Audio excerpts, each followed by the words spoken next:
Hello students, welcome back to my YouTube channel mathematics tricks by Neha.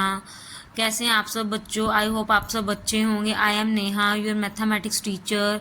तो बच्चों, हमने last में क्या किया था? हमने एमसीक्यू स्टार्ट किए हुए थे चैप्टर फर्स्ट के, जो लास्ट वीडियो में हमने कंप्लीट किए थे। आज हम करने लगे हैं चैप्टर फिफ्थ के एमसीक्यूज। ठीक है, एक्सरसाइज मैंने ऑलरेडी कंप्लीट करवा दी हुई है, आपको सारा सिलेबस मैंने करवा दिया हुआ है। फर्स्ट टर्म का क्लास 8th का हम कर रहे थे, तो अब एमसीक्यू हमने स्टार्ट किए हुए थे। फर्स्ट चैप्टर के हमने कर रहे थे, अब आज हम चैप्टर फिफ्थ के एमसीक्यू स्टार्ट करते हैं। चलिए स्टार्ट करते हैं हम। ठीक है, वीडियो को स्टार्ट करने से पहले जो भी न्यू व्यूवर्स हमारे चैनल पर, वो चैनल को सब्सक्राइब कीजिए, बेल आइकन के बटन को ऑन कीजिए। अगर आपको हमारी वीडियो अच्छी लगे तो वीडियो को आगे शेयर ज़रूर कीजिए। ठीक है, चलिए स्टार्ट करते हैं फर्स्ट क्वेश्चन से। फर्स्ट क्वेश्चन हमें गिवन है, which of these is divisible by 3 but not by 9। उन्होंने हमें बोला है कि क्या डिविजिबल बाय 3 है और 9 नहीं है। ठीक है, 3 का डिविजिबल है बट 9 का नहीं है। ए ऑप्शन हमारे पास है 5, 3, 8, 4, 7। ठीक है, अब डिविजिबिलिटी टेस्ट करना है हमने। डिविजिबल 3 का होना चाहिए बट 9 का होना चाहिए। हमें क्या, आपको डिविजिबिलिटी रूल तो पता ही है, मैंने सिखाए थे आपको। ठीक है, अगर जिन बच्चों ने वीडियो नहीं देखी वो जाके देख सकते हैं, वहाँ पे सारे डिविजिबिलिटी रूल है। ठीक है, हमने करना है कि इनको ऐड करना है। 5 + 3 + 8 + 4 + 7, सबको ऐड करेंगे हम।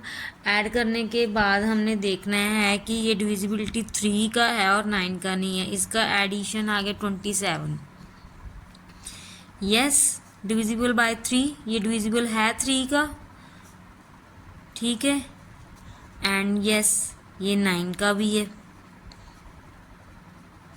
ठीक है, मतलब ए पार्ट जो है वो हमारे पास आंसर नहीं है। ठीक है, बी पार्ट इसका गिवन है, मतलब कि इसको बी ऑप्शन 21168। इसको भी हम ऐड करके देखते हैं। 2 + 1 + 1 + 6 + 8 कितना आ रहा है हमारे पास? 18 आ रहा है। ये भी डिविजिबल है। यस, डिविजिबल बाय 3 और 9। 3 और 9 दोनों का डिविजिबल है। ठीक है, सी पार्ट देखते हैं। बी पार्ट भी जो है हमारा वो आंसर नहीं है। सी पार्ट हमारा क्या है? 6 + 4 + 3 + 2 + 0। ये था बच्चे 6 4 3 2 0। ठीक है, इसको प्लस के 6 + 4 + 3 + 2 + 0, इसका प्लस करने पे हमारे पास आ रहा है 15। Yes, 15 is divisible by 3। Yes, 15 is divisible by 3, but 15 is not divisible by 9. 15 3 का डिविजिबल है बट 9 का नहीं है। तो सी ऑप्शन क्या है हमारे पास? आंसर आ गया। हमें उन्होंने यही पूछा था, which of these is divisible by 3 but not by 9। तो डी ऑप्शन हमें सॉल्व करने की जरूरत ही नहीं पड़ी, सी ऑप्शन हमारा आंसर आ गया। ठीक है, चलिए सेकंड क्वेश्चन पे चलते हैं। हमारा सेकंड क्वेश्चन क्या है? सेकेंड क्वेश्चन हमारे पास है, the least value of x. Statement क्या कह रही है? The least value of x for which 87x is exactly divisible by 2।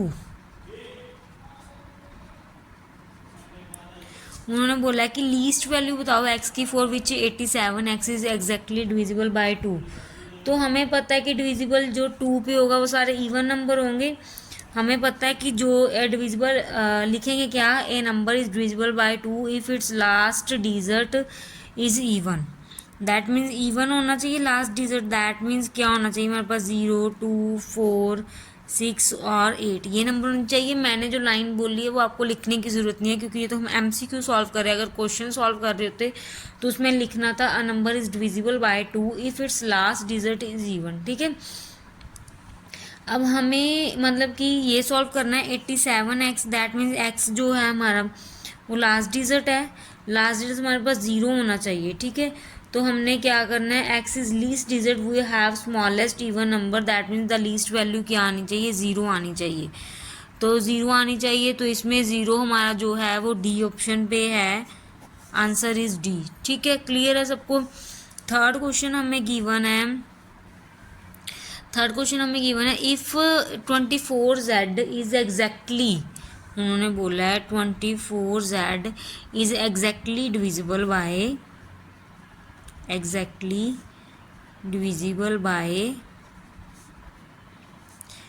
6। The least value of Z, हमें लीस्ट वैल्यू निकालनी है, the least value of Z is, ठीक है। अब 6 जो डिविजिबल था, डिविजिबिलिटी रूल तो सबको पता है, 6 जो डिविजिबल है वो या तो 2 होगा या 3, 2 और 3 पे डिविजिबल है, दैट मीन्स 2 एंड 3 पे, है ना। तो अगर 2 पे डिविजिबल है तो 0 होना चाहिए या 2 होना चाहिए, ठीक है। Z हमारे पास क्या होना चाहिए, या तो Z हमारे पास 0 होना चाहिए, या हमारे पास 2 होना चाहिए, या 6 होना चाहिए, ठीक है। अगर डिविजिबल बाय 2 पे है तो लिए मतलब कि जो Z है वो मस्ट भी इवन होना चाहिए ना हमारे पास। अगर 2 पे है, हमें 2 और 3 पे डिविजिबिलिटी है, ठीक है। 6 जो है उन्होंने बोला ना 24Z is exactly divisible by 6 पे हो रहा है, एग्जैक्टली 6 के पार्टीशन करें 2 एंड 3 पे हो रहा है। 6 की डिविजिबिलिटी टेस्ट अगर देखें 2 एंड 3 देखते हैं, मतलब कि लीस्ट वैल्यू देखनी है। अगर हम 2 पे देखें तो हमें 2 पे अगर करना है तो लास्ट डिजिट मतलब कि हमारे पास इवन होना चाहिए, क्लियर है। लास्ट डिजिट हमारे पास इवन होना चाहिए। अब 3 का डिविजिबिलिटी टेस्ट देखने के लिए हम चेक करेंगे ना, 3 का डिविजिबिलिटी टेस्ट देखने के लिए बच्चे हम चेक करेंगे ना 0 से लेके 9 तक, 0 से लेके 9 तक चेक करेंगे। तो हमने क्या किया, Z को पहले 0 पुट किया, ठीक है। तो क्या आ गया 2 4 प्लस Z को 0 पुट किया, दैट मीन 6, ठीक है। 6 आ रहा है तो ये यस डिविजिबल बाय 3 है, डिविजिबल बाय 3 है, ऑल्सो इवन भी है ये, ठीक है। अब हम क्या करते हैं, Z को 2 पुट करके देखते हैं। 2 पुट करेंगे Z plus 4 plus 2 sorry 2 plus 4 plus 2 this is equal to 8। ये नहीं डिविजिबल हो रहा, नॉट मैं लिख नहीं रही प्रॉपर क्योंकि मैं सिर्फ आपको MCQ समझा रही हूँ, MCQs के ऑप्शन बता रही हूँ, मैं प्रॉपर वे में लिख के नहीं बता रही आपको क्योंकि हम क्वेश्चन नहीं सॉल्व कर रहे हैं, हम ओनली MCQ सॉल्व कर रहे हैं, ठीक है। पेपर में आपने MCQ सॉल्व करने के लिए प्रॉपर लिख के नहीं आना, इसलिए मैं प्रॉपर वे में लिख नहीं रही, मैं जस्ट आपको समझा रही हूँ, ठीक है। तो डैट मीन्स जो Z को हमने 2 पुट किया तो 8 आ रहा है, ठीक है। अगर हम Z को 4 पुट कर दें, 4 पुट करेंगे तो क्या आ रहा है देखते हैं। पुट करके Z को 4 पुट करते हैं, 2 प्लस 4 प्लस 2 4 प्लस 2 सॉरी यहाँ पे 4 आएगा, 4 प्लस 4 8 प्लस 2 10, ये भी डिविजिबल नहीं है, ठीक है। अगर हम Z को 6 पुट कर दें, 2 plus 4 plus 6 6 4 10 this is equal to 12, yes ये तो 3 पे डिविजिबल है ना 12। तो अगर हम 8 पुट करें, 8 की ज़रूरत ही नहीं है बच्चों पुट करने की, अब हमें लीस्ट चाहिए था, लीस्ट तो हमारा आ ही गया Z 6 पे, दैट मीन्स आंसर हमारा क्या है 6 है। हम कौन सा क्वेश्चन कर रहे थे, हम 24Z वाला कर रहे थे, है ना। दैट मीन्स 6, तो इसका ऑप्शन क्या आएगा, नहीं बच्चों 6 नहीं 0 पर ही भी तो ये सॉल्व हो गया था, लीस्ट वैल्यू बतानी थी। Z 0 आ गया, दैट मीन्स इसका D पार्ट पे ना 0 आंसर है, दैट मीन्स D पार्ट इसका आंसर है। क्लियर है सबको। चलिए नेक्स्ट क्वेश्चन पे चलते हैं, 4th क्वेश्चन पे। नेक्स्ट हमारे पास 4th क्वेश्चन गिवन है, if 6x5 is exactly divisible by 5 the least value of x is. उन्होंने बोला है कि 6x जो 5 है is exactly divisible by 5, the least value of x क्या आनी चाहिए। देखो 6x5 is exactly divisible by 5, ठीक है। लीस्ट वैल्यू क्या आनी चाहिए, least value the least value of x। 5 का डिविजिबिलिटी रूल क्या होता है, या तो 0 पे होगा या 5 पे होगा, यही होता है डिविजिबिलिटी रूल, 0 और 5 पे, ठीक है। तो चलिए देखते हैं इसका आंसर क्या है बच्चों। इस 4th क्वेश्चन का आंसर बच्चों 0 और 5 पे, तो 4th क्वेश्चन का इसको सॉल्व करोगे तो B पार्ट आंसर आ रहा है। नेक्स्ट हमारे पास 5th क्वेश्चन है, if 16y7 is exactly divisible by 11, ठीक है। 16y7 एग्जैक्टली डिविजिबल बाय 11 होना चाहिए, तो हमने क्या करना है, 11 का डिविजिबिलिटी रूल क्या होता है, if difference between the sum of digit of a number is odd places and the sum of digit is even placing, starting from the unit places start करते हैं, आइदर 0 और मल्टीपल होते हैं 11 के, ठीक है। ठीक है। यहाँ पे मैंने एक स्टेटमेंट बोल दी, एक मैंने लिखी हुई है, for a number to be divisible by 1 the alternative sum of the digit left to right must be divisible by 11। That means वो कह रहे हैं कि डिविजिबिलिटी रूल जो 11 का होता है उसके अल्टरनेटिंग सम होते हैं। जैसे ये देखो मैंने लिखे हैं प्लस माइनस, कैसे चलेंगे, माइनस प्लस, ठीक है। उन्होंने बोला कि अल्टरनेटिंग सम चलते हैं, odd places to even places चलते हैं, ठीक है। स्टार्टिंग कहाँ से होता है, यूनिट प्लेस से स्टार्ट होते हैं, इज आइदर 0 और है मल्टीपल 1, ठीक है। अब हमारे पास 16y7 था तो हमने क्या किया, 1 - 6 + y - 7 इसको सॉल्व किया, -12 प्लस y आ गया, y की वैल्यू 12 आ गई। अब हम क्या कह रहे हैं कि y की वैल्यू 12 आएगी, बट डिविजिबिलिटी रूल तो हमारे पास 11 था ना, तो दैट मीन्स हमारे पास 11 है, तो उस हम y की वैल्यू वो लेंगे कि हमारे पास रिमाइंडर 1 आना चाहिए। दैट मीन्स y की वैल्यू 1 आएगी, जो कि हमारी ए ऑप्शन 1 है, तो ये ओ ए ऑप्शन में, ठीक है। इसके बाद हमारा 6th क्वेश्चन क्या कह रहा है, 6th क्वेश्चन हमारे पास कह रहे हैं 45/7 इज एग्जैक्टली डिविजिबल बाय 9।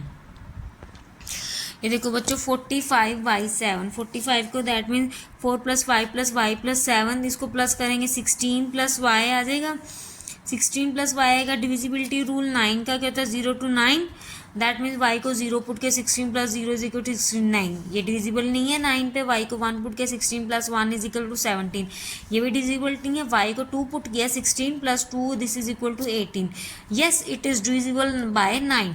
ये डिविजिबिलिटी टेस्ट रूल हम जो लगाते हैं वो तो मैंने एक्सरसाइज में आपको सिखाया ही सिखाए हैं, यहाँ पे दोबारा हम सीख ही रहे हैं, ठीक है।